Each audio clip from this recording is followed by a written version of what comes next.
The biggest energy deal in history could be the catalyst that leads to the greenback losing its place as the world's reserve currency. That's the opinion of a range of economists, commenting on Russia and China's $400 billion natural gas agreement. And James G. Ricard, Senior Managing Director at Tangent Capital, joins us now live for more. Mr. Ricard, welcome to RC. Very nice to see you here. Obviously, the world is still relying mostly on the dollar while signing contracts and so on. And Russia and China are no exception here. Obviously, the price of the gas deal was announced in dollars as well. Clearly, it can't be replaced anytime soon. What do you think? I mean, if Russia and China, for instance, start paying each other in yuans and dollars, it's not going to work out anytime soon without the involvement of the dollar.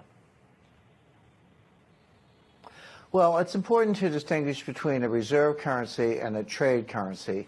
Deals between Russia and China, or China and Brazil, or Russia and Central Asia, any of those bilateral trading relationships, it's fine to have the ruble or the yuan, let's say, as a trading currency, as long as the partners are willing to accept it and you have the banking mechanisms to take or receive payment. But a reserve currency is different. To be a reserve currency, you need a large pool of investable assets. The reserves are just a country's savings account. So if you have a trade surplus or you have direct foreign investment, you accumulate reserves and you have to invest them in something. For that, you need a bond market. And neither Russia nor China has a big enough bond market to serve as a reserve currency. There are very few Chinese bonds and not that many Russian government bonds. Russia actually has very little debt, for example. So they're not ready to be a reserve currency anytime soon. But there is something out there that could replace the dollar. It's not the Russian ruble or the Chinese yuan. It's the IMF special drawing right, or the SDR. So I think the next time we have a liquidity crisis in the world, it's going to be bigger than the ability of central banks to deal with it. The IMF will have to basically bail out the world by printing SDRs. At that point, you may see the SDR, the special drawing right, emerge as a new global reserve currency. Okay. What international factors pressure the dollar down? Well, there are three big ones right now. I would say Russia, China, and Saudi Arabia. You know, since the 1970s, Saudi Arabia has been the leader in what's called the petrodollar. And it basically means that Saudi Arabia, and by extension OPEC, price oil in dollars. So the world market in oil is in dollars. There's no reason why that has to be true. Today, oil could be in euros, it could be in yen, Swiss francs, oil could be in gold. But Saudi Arabia has always supported the idea that oil would be in dollars. Now, even if you don't want dollars, everyone needs oil, and if you need dollars to pay for the oil, then you have to have dollars. And that's an important prop under the dollar.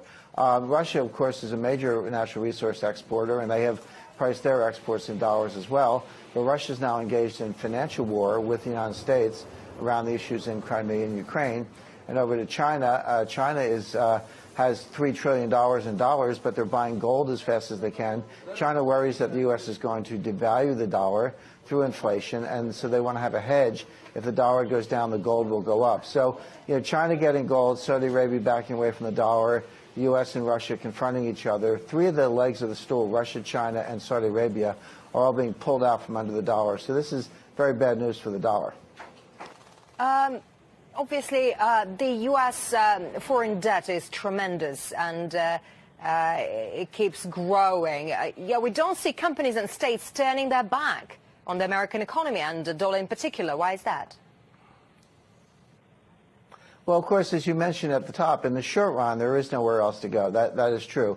But these things, you know, start out slowly, and then they can, you know, just like an avalanche or any other collapse, they can gain momentum, and confidence can be lost very quickly. Now, the problem is, you're exactly right. The United States has $17 trillion of debt. That's government debt. That's not counting all the unfunded liabilities for our Social Security and retirement, Medicare, Medicaid, student loans, Fannie Mae, Freddie Mac, all the guarantees. I mean, that amount is actually in the hundreds of trillions of dollars. There's no way, there's no combination of growth and taxes in the United States that can pay that debt. The only way you can pay it off is with inflation. Now, the Fed's trying to get inflation, but interestingly, because economic growth is so weak, because we're in a depression, the Fed's not actually getting much inflation. What they are getting are asset bubbles in stocks and housing, and then, of course, those bubbles will pop at some point. So, but the inflation's not here yet, but it is coming, and that's really the only way the U.S. can pay its debt. But that's one more thing that would drive other countries away from the dollar. Why would you hold dollars if the U.S. is just going to inflate away the value? And the reality of the global economic slowdown. Money still makes the world go round in the circles of vice and lust, political maneuvering and corruption. Is money the source of all evil, or just those who control it? Are banks there to keep the people's wealth, or to steal it? Can any government be called honest? Who runs the economic and political scenes? Well, there is a terrible currency problem. We're on the verge of a currency war. The Federal Reserve is printing dollars like there's no tomorrow, and if they keep going, the rest of the world is not going to accept them. As it is, the BRICS countries, Brazil, Russia, India, China, and South Africa, have decided that they're going to finance the trade among these countries with offsets and pay for the difference in gold.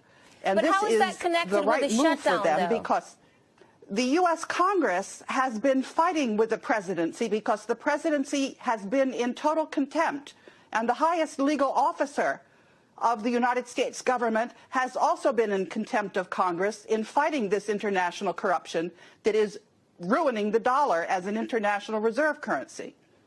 But, you know, economists have been predicting the dollar will fall ever since the crisis in 2008. But the government has managed to keep it afloat. Well, not for long. If you look at what's going on in the gold and other precious metals markets, silver as well, we're headed towards something called permanent gold backwardation. That means that there's a loss in confidence in the fiat currencies that are issued by those private banks. They like to consider themselves as public banks, but they're really owned by private entities. And these currencies are about to crash because they're valueless. That's what always happens to paper currencies that aren't backed by assets. Mm-hmm. But, well, like you've mentioned, gold backwardation. Gold is often chanted as perfectly safe investment, an alternative to the dollar even. But how come the price of gold is falling? Because of market manipulation. But that can only continue for so long because the central banks are running out of gold and the rest of the world are lining up to buy them. If you want to buy gold today, you have to pay a premium. What they're offering in the future is called a naked short. They don't have the gold to back those offers. That's illegal what they're doing. If you go back in history, 100 years ago, Britain was the major trading nation of the world and the pound sterling was the major currency. That was soon overtaken by the dollar as the US became the dominant economy in the world in terms of trade flows and so on. China will take that position. How do the foreign banks think of the RMB internationalization? Do they welcome this process? Absolutely, because the internationalization of the RMB is effectively just evidence of greater trade flows. And you know, we were founded 148 years ago on the back of trade and investment flows, largely between Europe and China. So anything that promotes international trade, anything that creates volume through the financial markets is good for the financial system. And greater diversification in terms of investment opportunities and reserve management that comes from the emergence of another very strong liquid currency is good for the financial market, is good for international trade, good for the global economy. Look at this billboard this was taken in Thailand, the Bangkok airport. And you can see it says RMB, which is the renminbi or the Chinese yuan, the new choice, and the world currency. Look at that, the yuan. They're coming out there and saying right there on this billboard that they have, or they are anticipating having, the world reserve currency. So the City of London is already responsible for more than half of renminbi payments outside of China.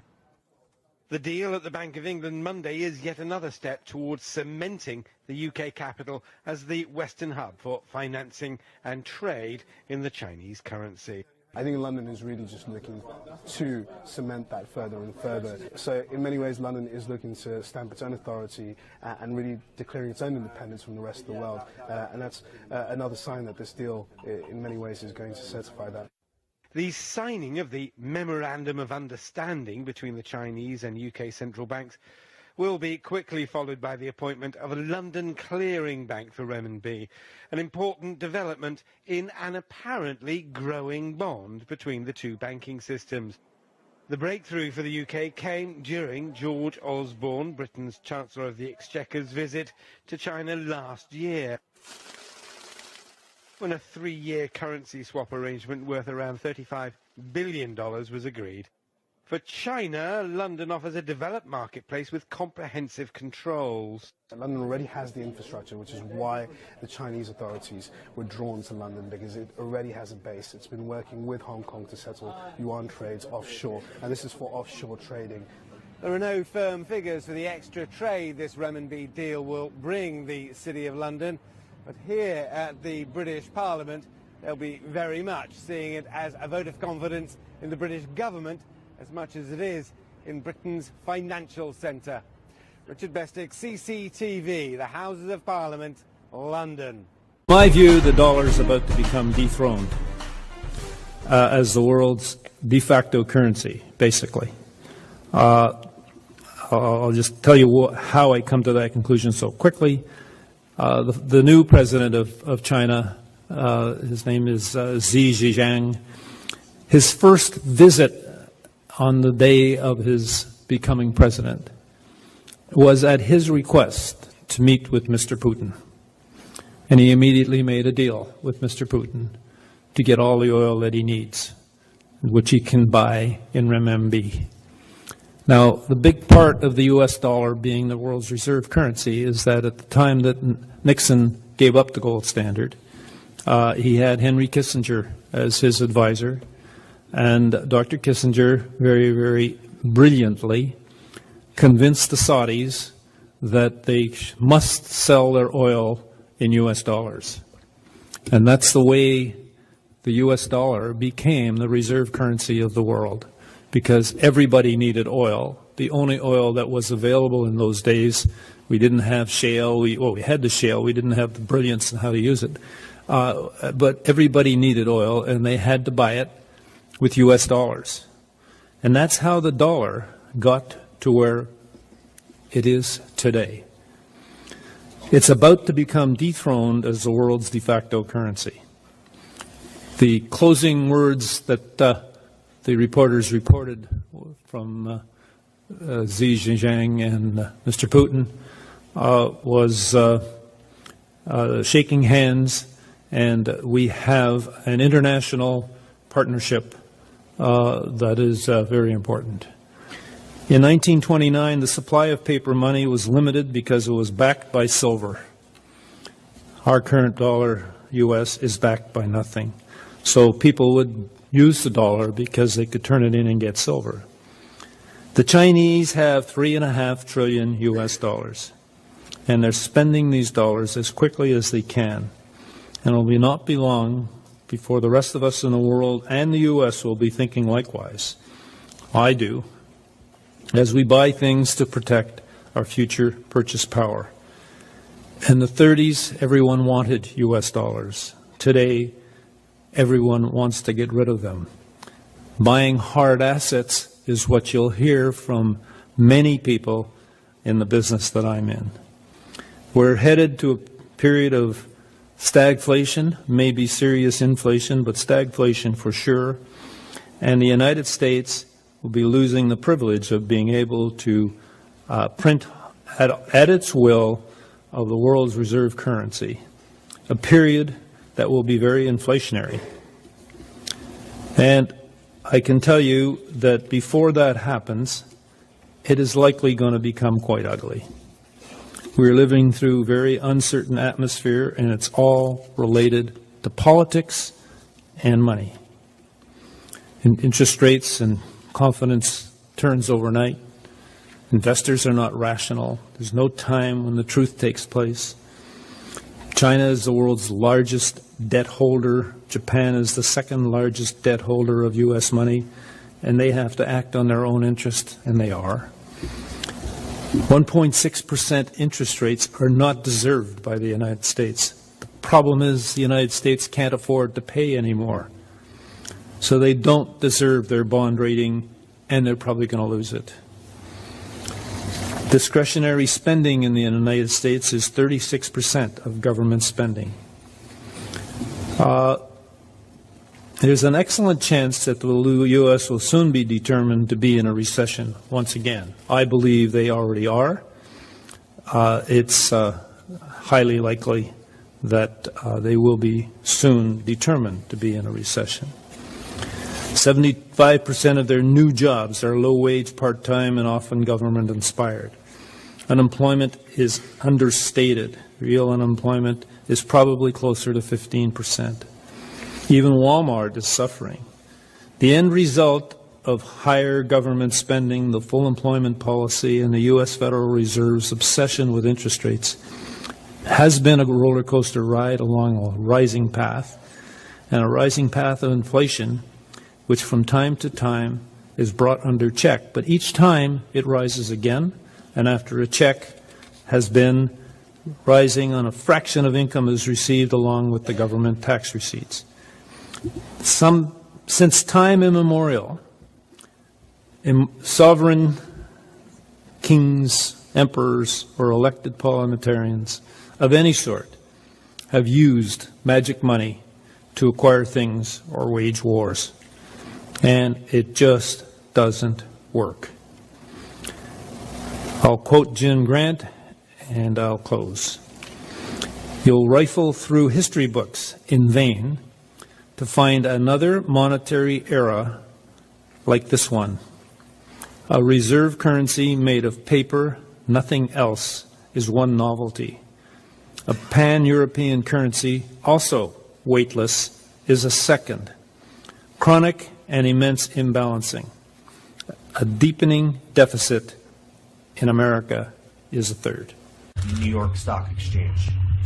It's a cold, breezy day on Wall Street as markets await the Federal Reserve's announcement for QE4. Futures are up significantly. The Dow Jones just breached its 2008 high of 14,164.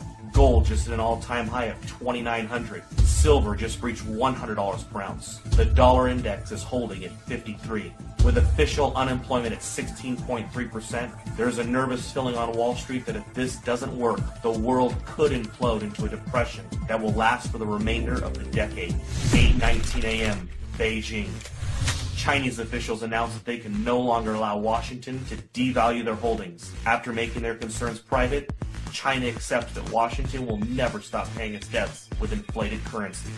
China makes an official statement from Beijing, quote, "We have made our concerns known privately for some time. With QE4 about to be announced today, China will have no choice but to stop purchasing U.S. treasuries.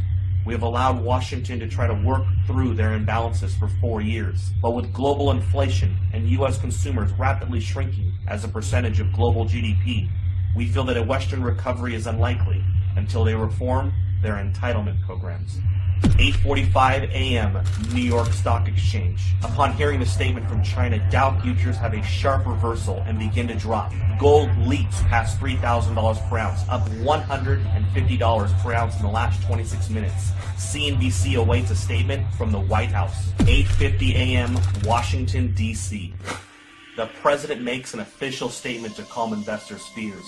He tells Americans that he has spoken with several G20 leaders. They have assured him that they will continue to increase their purchase of treasuries and believe that a strong U.S. economy is the only thing that will bring back global prosperity.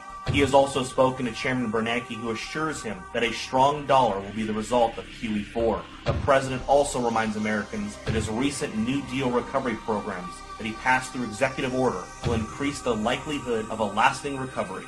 He also notes that Beijing, since 2009, has slowly been reducing their holdings, so the impact will be minimal. 9:51 a.m. New York. Dow futures fall 850 points in the first 20 minutes of trading. Markets are halted for 1 hour by the authorities. 10 a.m. Main Street, America. The news about the stock market in China has now spread. A panic begins to set in and unprepared Americans rush to the grocery store. In an attempt to purchase food and water, Americans that didn't know what was going on are alerted by all of the news stories and panic buying. Within 50 minutes, there is a nationwide rush to the stores. Empty store shelves in America become a reality. 10:52 a.m. New York. Markets reopen and the Dow Jones resumes its collapse. Investors around the world join the sell-off in bonds and stocks and begin to purchase commodities. Unlike the panic of 2008, this time commodities are seen as the only safe haven from a dollar crisis. 11:30 a.m. New York. The Dow falls 1,700 points since reopening. Trading is halted for at least 2 hours. The Federal Reserve injects $200 billion into the markets and announces that QE4 will be delayed until further notice. Congress is called back to D.C. for an emergency joint session. Some members of Congress are saying that they consider China's statement a financial attack. 12 p.m. Main Street, America. Several cities begin to see civil unrest after grocery stores are forced to close. Traffic in the streets and violence break out. The president puts the National Guard on alert for a possible deployment onto U.S. streets if things don't get under control soon. Several news agencies are reporting injuries at grocery chains and call for the authorities to do something before it gets worse. 12:15 p.m. Toronto, Canada. George Soros tells CNBC that a run on treasuries is imminent and that there is nothing the government can do to stop it. He says it is unfortunate that a controlled decline of the dollar was not coordinated better over the years. Today really could have been avoided if not for the Tea Party politicians who demanded fiscal responsibility and a constitutional government. 3 p.m. Gold closes at $11.53 for the day at $4,053 per ounce. Silver closes at $173 per ounce. The president announces that due to civil unrest in some areas of the country, U.S. stock markets will remain closed for the rest of the day. With the exception of mining and other inflation-related stocks, the majority of U.S. stocks are down significantly due to the sell-off and flight to safety in commodities. The Federal Reserve announces that it will begin to purchase U.S. treasuries and stocks in order to stabilize the markets. But this only feeds investors' fears of a full-blown treasury run and collapse of the dollar. 6 p.m. Asia. Asian markets begin a massive sell-off. Dollar collapse rumors begin to take hold of the markets. CNBC Asia looks into a possible COMEX default and complete breakdown in the U.S. economy. Gold spikes in Asia, up 17.50 in the first complete hour of trading. Gold is now at 58.03. 7 p.m. Gold and silver bullion dealers across the world have suspended all sales due to no inventory. A COMEX default is now expected. Several central bank representatives propose a freeze on currency markets and a fixed devaluation of the U.S. dollar in order to calm investors. 7:30 p.m. The United States. The sun sets on America. In the last 12 hours, the world has changed. Americans are glued to their televisions, taking a crash course on a debauched currency. Smoke from fires in the cities have put a dark cloud over the nation. 7:45, the Federal Reserve. The Federal Reserve announces it will inject $1.5 trillion into the markets in order to stop any further decline in stocks. 7:55 p.m., OPEC. The final nail in the coffin. OPEC nations halt oil trades in U.S. dollars until further notice. They will only accept euros, renminbi, or gold. 7:59 p.m. The Federal Reserve's announcement to inject $1.5 trillion into the markets causes a sharp reversal in overseas markets. Stocks begin to rally even as Main Street melts down.